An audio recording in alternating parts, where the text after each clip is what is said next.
तो हेलो नमस्कार दोस्तों। आप सभी का स्वागत है आपके अपने चैनल डीके का जीके में। दोस्तों, आप किसी भी कॉम्पिटिटिव एग्जाम की तैयारी करते हैं तो ये वीडियो आपके लिए अति महत्वपूर्ण है। तो दोस्तों, आज हम लोग पढ़ेंगे साइंस के अति महत्वपूर्ण प्रश्न जो कि लेटेस्ट एग्जाम में पूछे गए हैं और आने वाले सभी एग्जाम में पूछे जाने की संभावना है।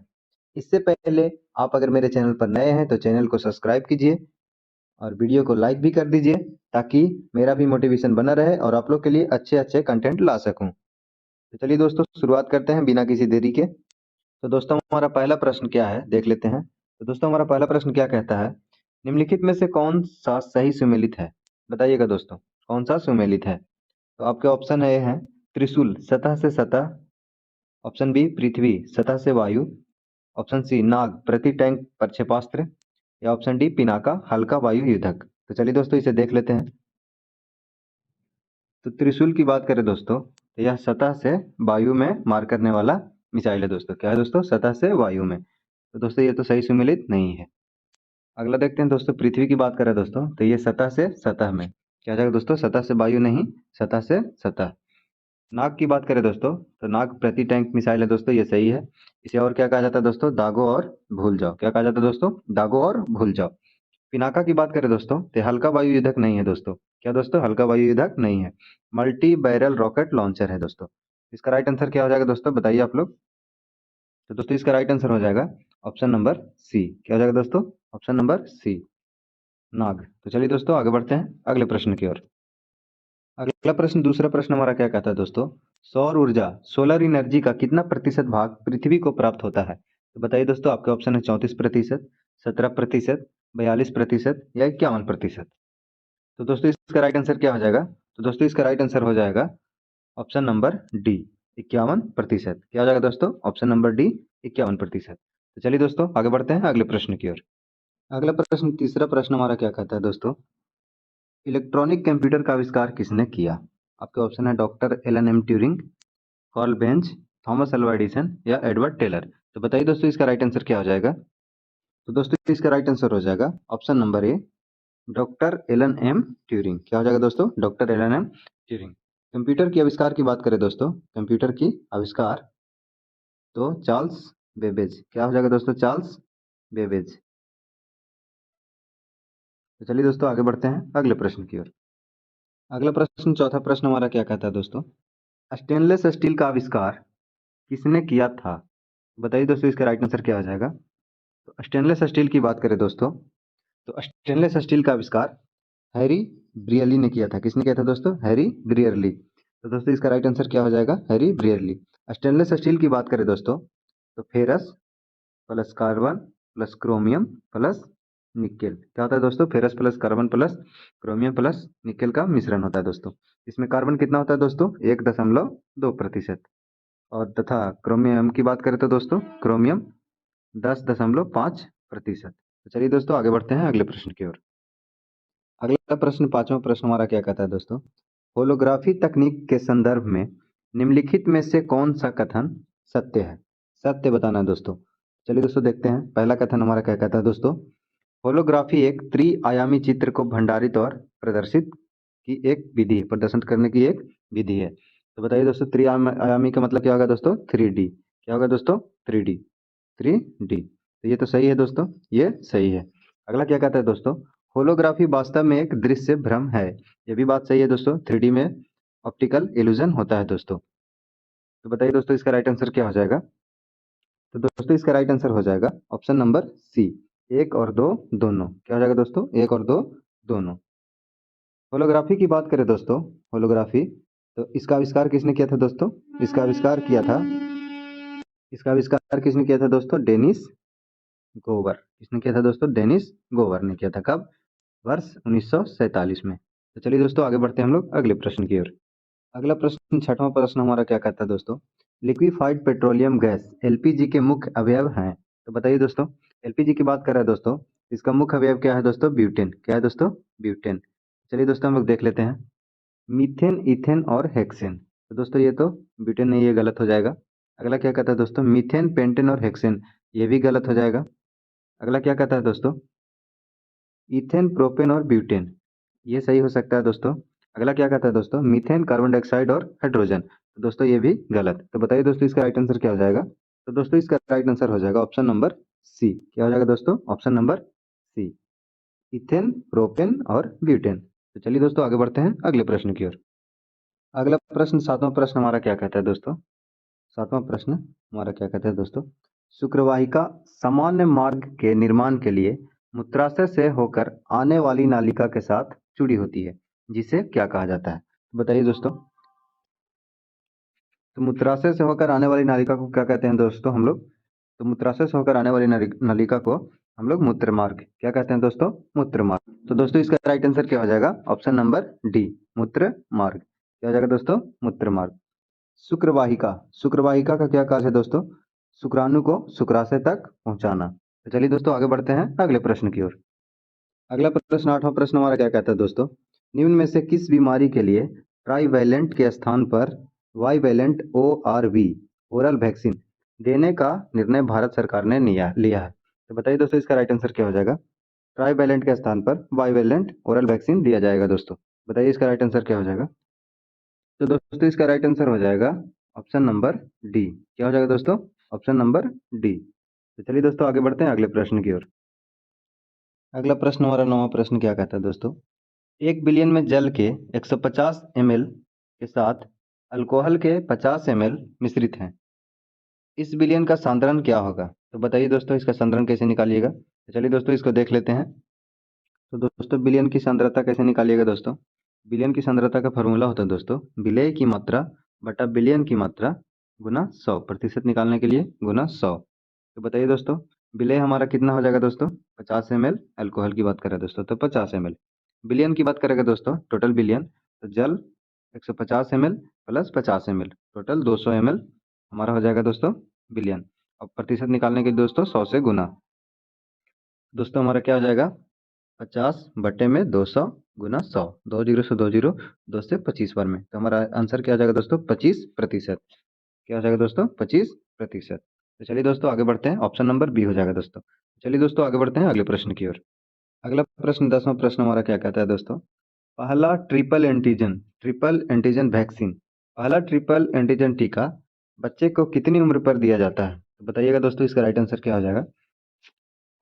ट्रिपल एंटीजन की बात कर रहा है दोस्तों, तो ट्रिपल एंटीजन क्या होता है दोस्तों, DPT। क्या हो जाता है दोस्तों, DPT। बताइए दोस्तों कितने महीने पे दिया जाता है दोस्तों। इसका राइट आंसर क्या हो जाएगा दोस्तों। तो दोस्तों इसका राइट आंसर हो जाएगा ऑप्शन नंबर बी।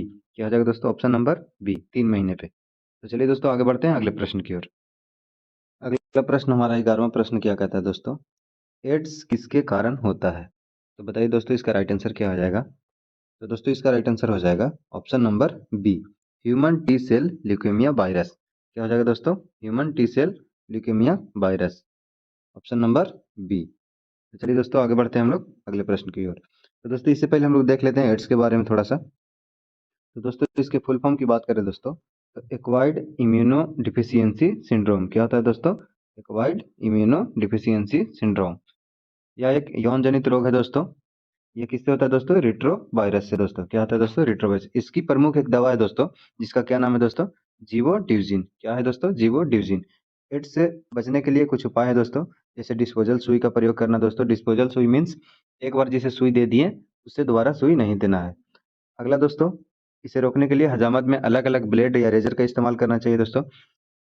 इसके अलावा रक्त चढ़ाने से पूर्व HIV की जांच करानी चाहिए दोस्तों, एवं असुरक्षित तथा अनजान व्यक्तियों से लैंगिक संपर्क नहीं बनाना चाहिए दोस्तों। तो चलिए दोस्तों आगे बढ़ते हैं अगले प्रश्न की ओर। अगला प्रश्न, 12वां प्रश्न हमारा क्या कहता है दोस्तों, 3 ग्राम कार्बन 8 ग्राम ऑक्सीजन में जलकर 11 ग्राम कार्बन डाइऑक्साइड निर्मित करता है। जब 3 ग्राम कार्बन को 50 ग्राम ऑक्सीजन में जलाएंगे तो कितने ग्राम कार्बन डाइऑक्साइड का निर्माण होगा। तो बताइए दोस्तों इसका राइट आंसर क्या हो जाएगा। तो दोस्तों इसका राइट आंसर हो जाएगा ऑप्शन नंबर ए, 56 ग्राम। क्या हो जाएगा दोस्तों, ऑप्शन नंबर ए। इसकी सॉल्यूशन की बात करें दोस्तों, तो अगर आप लोग कमेंट करिएगा तो इसके लिए अलग से एक वीडियो बना देंगे। तो चलिए दोस्तों आगे बढ़ते हैं अगले प्रश्न की ओर। अगला प्रश्न, 13वां प्रश्न हमारा क्या कहता है दोस्तों, शरीर का कौन सा भाग पुलिस गार्ड कहलाता है। तो आपके ऑप्शन है टॉन्सिल, यकृत, त्वचा या ल्यूकोसाइट। तो बताइए दोस्तों इसका राइट आंसर क्या हो जाएगा। तो दोस्तों इसका राइट आंसर हो जाएगा ऑप्शन नंबर ए, टॉन्सिल। क्या हो जाएगा दोस्तों, ऑप्शन नंबर ए, टॉन्सिल। टॉन्सिल का कार्य क्या है दोस्तों? टॉन्सिल की बात करें दोस्तों तो यह हमारे शरीर को संक्रमित जीवों तथा पदार्थों से बचाता है। क्या करता है दोस्तों? संक्रमित जीवों तथा पदार्थों से बचाता है। चलिए दोस्तों आगे बढ़ते हैं अगले प्रश्न की ओर। अगला प्रश्न हमारा 14वां प्रश्न क्या कहता है दोस्तों? पोलियो टीकाकरण में क्या प्रवेश कराया जाता है? तो बताइए दोस्तों, पोलियो टीकाकरण की बात कर रहा है दोस्तों, इसमें क्या दिया जाता है दोस्तों? इसमें एंटीजन। क्या दिया जाता है दोस्तों? एंटीजन। तो इसका राइट आंसर क्या हो जाएगा दोस्तों? इसे हिंदी में क्या कहते हैं दोस्तों? प्रतिजन। तो इसका राइट आंसर क्या हो जाएगा? Option number B. क्या हो जाएगा दोस्तों? Option number B. तो चलिए दोस्तों आगे बढ़ते हैं अगले प्रश्न की ओर। अगला प्रश्न 15वां प्रश्न हमारा क्या कहता है दोस्तों? कैलिफोर्नियम किस समूह का सदस्य है? कैलिफोर्नियम की बात कर रहा है दोस्तों, तो बताइए इसका राइट आंसर क्या हो जाएगा? कैलिफोर्नियम की बात कर रहा है दोस्तों, कैलिफोर्नियम की परमाणु संख्या की बात करें दोस्तों तो कितना होता है दोस्तों? 98। कितना होता है दोस्तों? 98। एक्टिनाइड समूह की बात करें दोस्तों तो 89 से लेकर के 103 तक एक्टिनाइड होता है दोस्तों। तो बताइए दोस्तों कैलिफोर्नियम किस में आएगा? 98 किस में आएगा दोस्तों? इसी में आएगा। इसका राइट आंसर क्या हो जाएगा दोस्तों? Option number C, actinide. क्या दोस्तों? एक्टिनाइड। आवर्त सारणी में आप लोग देखेंगे दोस्तों, नीचे में दो लाइन होता है दोस्तों, तो एक क्या होता है दोस्तों? लेंथेनाइड, एक होता है एक्टिनाइड। तो बताइए दोस्तों इसका राइट आंसर कैलिफोर्नियम किस में आएगा दोस्तों? एक्टिनाइड में। तो चलिए दोस्तों आगे बढ़ते हैं अगले प्रश्न की ओर। अगला प्रश्न 16वां प्रश्न हमारा क्या कहता है दोस्तों?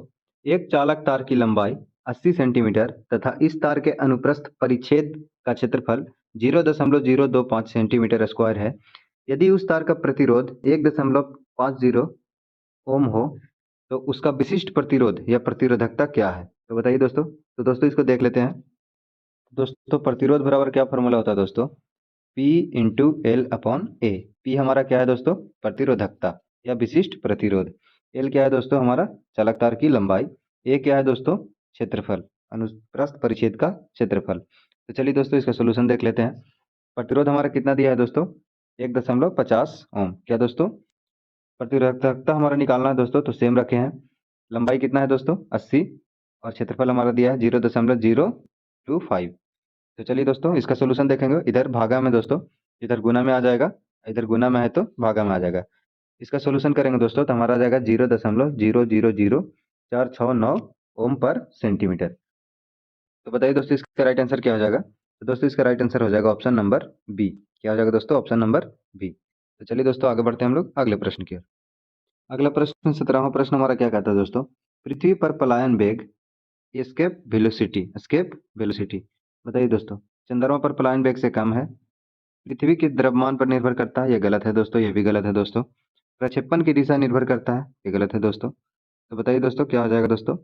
उस ऊंचाई पर निर्भर करता है जहां से वस्तु को प्रक्षेपित किया जाता है। तो इसका राइट आंसर क्या हो जाएगा दोस्तों? Option number D. क्या हो जाएगा दोस्तों? Option number D. उस ऊंचाई पर निर्भर करता है जहां से वस्तु को प्रक्षेपित किया जाता है। तो चलिए दोस्तों आगे बढ़ते हैं हम लोग अगले प्रश्न की ओर। तो पृथ्वी के पलायन वेग की बात कर ले दोस्तों तो कितना हो दोस्तों? 11.2 किलोमीटर पर सेकेंड। क्या हो जाएगा दोस्तों? 11.2 किलोमीटर पर सेकेंड। सूर्य के पलायन वेग की बात करें दोस्तों तो 42.1 किलोमीटर पर सेकेंड। चंद्रमा की बात करें दोस्तों तो 2.38 किलोमीटर पर सेकेंड। कितना होता है दोस्तों चंद्रमा का पलायन वेग? 2.38 किलोमीटर पर सेकेंड। चलिए दोस्तों आगे बढ़ते हैं हम लोग अगले प्रश्न की ओर। अगला प्रश्न हमारा 18वां प्रश्न क्या कहता है दोस्तों? अपचाई ट्रांसफार्मर स्टेप डाउन में कौन सी राशि बढ़ जाती है? बताइए दोस्तों स्टेप डाउन की बात कर रहे हैं दोस्तों। स्टेप डाउन की बात करें दोस्तों तो इसमें विभव विभव का मान घटता है दोस्तों। विभव का मान क्या होता है दोस्तों? स्टेप डाउन ट्रांसफार्मर में घटता है, जबकि धारा का मान क्या होता है दोस्तों? बढ़ता है। तो बताइए दोस्तों इसका राइट आंसर क्या हो जाएगा? तो इसका राइट आंसर हो जाएगा ऑप्शन नंबर डी। क्या हो जाएगा दोस्तों? Option number D. तो चलिए दोस्तों आगे बढ़ते हैं अगले प्रश्न की ओर। अगला प्रश्न 19वां प्रश्न हमारा क्या कहता है दोस्तों? जब 10 के पावर 6 छोटी बूंदें मिलकर एक बड़ी बूंद बनाती है तब बूंद का क्या हो जाता है दोस्तों? बताइए क्या रिएक्शन होता है उस पर? घनत्व बढ़ जाता है, घनत्व कम हो जाता है, ताप बढ़ जाता है या ताप घट जाता है? बताइए दोस्तों इसका राइट आंसर क्या हो जाएगा? तो दोस्तों इसका राइट आंसर हो जाएगा ऑप्शन नंबर सी। क्या हो जाएगा दोस्तों? Option number C. इसका ताप बढ़ जाता है। जब 10 के पावर 6 छोटी बूंदें मिलकर एक बड़ा बूंद बनाती है दोस्तों, छोटे छोटे बूंदों मिलकर एक बड़ा बूंद बनाती है तो इसका ताप क्या होता है दोस्तों? बढ़ जाता है। क्या होता है दोस्तों? बढ़ जाता है। तो चलिए दोस्तों आगे बढ़ते हैं अगले प्रश्न की ओर। अगला प्रश्न 20वां प्रश्न हमारा क्या कहता है दोस्तों? 75 कूलाम्ब आवेश को अनंत से विद्युतीय क्षेत्र के एक बिंदु तक लाने में किया गया कार्य यदि 12.5 जूल हो तो उस बिंदु पर का विभव क्या है? तो बताइए दोस्तों। तो चलिए दोस्तों इसका सोल्यूशन देख लेते हैं। तो दोस्तों विद्युत कार्य बराबर क्या होता है दोस्तों? आवेश गुना विभव। तो विद्युत कार्य हमारा कितना दिया है दोस्तों? 12.5। क्या दिया हुआ है दोस्तों? 12.5 जूल। आवेश की बात करें दोस्तों 75 कूलाम। क्या दिया है दोस्तों? 75 कूलाम। विभव हमें निकालना है दोस्तों। इधर गुना में दोस्तों तो इधर भागा में आ जाएगा। इसका सोल्यूशन करेंगे दोस्तों तो 0.166 वोल्ट। क्या हो जाएगा दोस्तों? 0.166। तो बताइए दोस्तों इसका राइट आंसर क्या हो जाएगा? तो दोस्तों इसका राइट आंसर हो जाएगा ऑप्शन नंबर सी। क्या हो जाएगा दोस्तों? Option number C. तो चलिए दोस्तों आगे बढ़ते हैं अगले प्रश्न की ओर। अगला प्रश्न हमारा 21वां प्रश्न कहता है दोस्तों, किस जीवोम की भूमि अम्लीय तथा अल्प खनिज पदार्थ वाली होती है? तो बताइए दोस्तों इसका राइट आंसर क्या हो जाएगा? अम्लीय तथा अल्प खनिज की बात करें दोस्तों तो इसका राइट आंसर हो जाएगा ऑप्शन नंबर सी। क्या हो जाएगा दोस्तों? ऑप्शन नंबर सी, शंकुधारी वन। इसमें क्या होता है दोस्तों? रेगिस्तानी पौधे उगते हैं दोस्तों। क्या दोस्तों? रेगिस्तानी पौधे उगते हैं। तो चलिए दोस्तों आगे बढ़ते हैं हम लोग अगले प्रश्न की ओर। अगला प्रश्न 22वां प्रश्न हमारा क्या कहता है दोस्तों, सिंदूर का रासायनिक नाम क्या है? बताइए दोस्तों सिंदूर का रासायनिक नाम।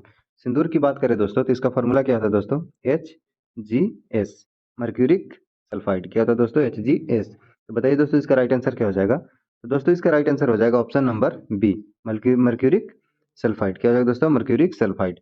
यह दोस्तों जल में घुलनशील नहीं होता है दोस्तों, जल में घुलनशील नहीं होता है दोस्तों। तो चलिए दोस्तों आगे बढ़ते हैं हम लोग अगले प्रश्न की ओर। अगला प्रश्न 23वां प्रश्न हमारा क्या कहता है दोस्तों, सॉल्ट पीटर कहलाता है। सॉल्ट पीटर, तो सॉल्ट पीटर की बात कर रहा है दोस्तों तो क्या हो जाएगा दोस्तों?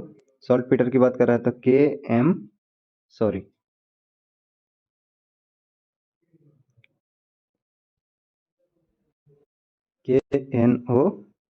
Potassium nitrate. क्या हो जाएगा दोस्तों? KNO3 potassium nitrate. इसका उपयोग कहाँ होता है दोस्तों? तो बारूद में। किसमें होता है दोस्तों? बारूद में। तो बताइए दोस्तों इसका राइट आंसर क्या हो जाएगा? तो दोस्तों इसका राइट आंसर हो जाएगा option number B, potassium nitrate. तो चलिए दोस्तों आगे बढ़ते हैं अगले प्रश्न की ओर। तो दोस्तों अगला प्रश्न हमारा 24वां प्रश्न प्रश्न क्या कहता है दोस्तों, निम्न में से किसका पीएच सबसे अधिक होता है? 24 नंबर प्रश्न हमारा क्या कहता है दोस्तों, निम्न में से किसका पीएच सबसे अधिक होता है? तो बताइए दोस्तों इसका राइट आंसर क्या हो जाएगा? तो दोस्तों इसका राइट आंसर हो जाएगा ऑप्शन नंबर सी, 1MnOH। क्या? 1MnOH। दोस्तों इसे कास्टिक सोडा क्या कहा जाता है दोस्तों? कास्टिक सोडा भी कहते हैं दोस्तों, कास्टिक सोडा। क्या कहा जाता है दोस्तों? इसे कास्टिक सोडा। पीएच की बात करें दोस्तों तो कितना होता है दोस्तों? 0 से 14। कितना होता है? 0 से 14। 7 रहेगा तो दोस्तों उदासीन, उससे कम रहेगा तो अम्लीय, उससे ज्यादा रहेगा तो क्षारीय विलयन होगा। पीएच स्केल की खोज किसने किया था दोस्तों? सोरेनसन ने। चलिए दोस्तों आगे बढ़ते हैं अगले प्रश्न की ओर। अगला प्रश्न 25वां प्रश्न हमारा क्या कहता है दोस्तों, लाल प्रकाश नीले प्रकाश से भिन्न होता है किस प्रकार? बताइए दोस्तों इसका राइट आंसर क्या हो जाएगा? वेग में, आवृत्ति में, तीव्रता में या आयाम में? तो क्या हो जाएगा इसका राइट आंसर दोस्तों? तो दोस्तों इसका राइट आंसर हो जाएगा ऑप्शन नंबर बी। क्या हो जाएगा दोस्तों? ऑप्शन नंबर बी, आवृत्ति में भिन्न होता है दोस्तों। तो लाल प्रकाश की आवृत्ति की बात करें दोस्तों, लाल प्रकाश की आवृत्ति कितना होता है दोस्तों? 4.29 हर्ट्ज। कितना होता है दोस्तों? 4.29। नीले की बात करें दोस्तों, नीले प्रकाश की आवृत्ति की बात करें दोस्तों तो 6.66 हर्ट्ज। कितना होता है दोस्तों? 6.66 हर्ट्ज। लाल रंग का तरंग दैर्ध्य की बात करें दोस्तों तो कितना होता है दोस्तों? 7800 एंगस्ट्रम। कितना होता है दोस्तों? 7800 एंगस्ट्रम। जबकि नीले की बात करें दोस्तों तो कितना होता है? 4500 एंगस्ट्रम। तो चलिए दोस्तों, तो दोस्तों आज का हमारा सेशन समाप्त हुआ। बताइए आप लोग को कंटेंट कैसा लगा? अगर अच्छा लगा तो लाइक कीजिए, दोस्तों में शेयर कीजिए। तो मिलते हैं दोस्तों अगले वीडियो में, तब तक के लिए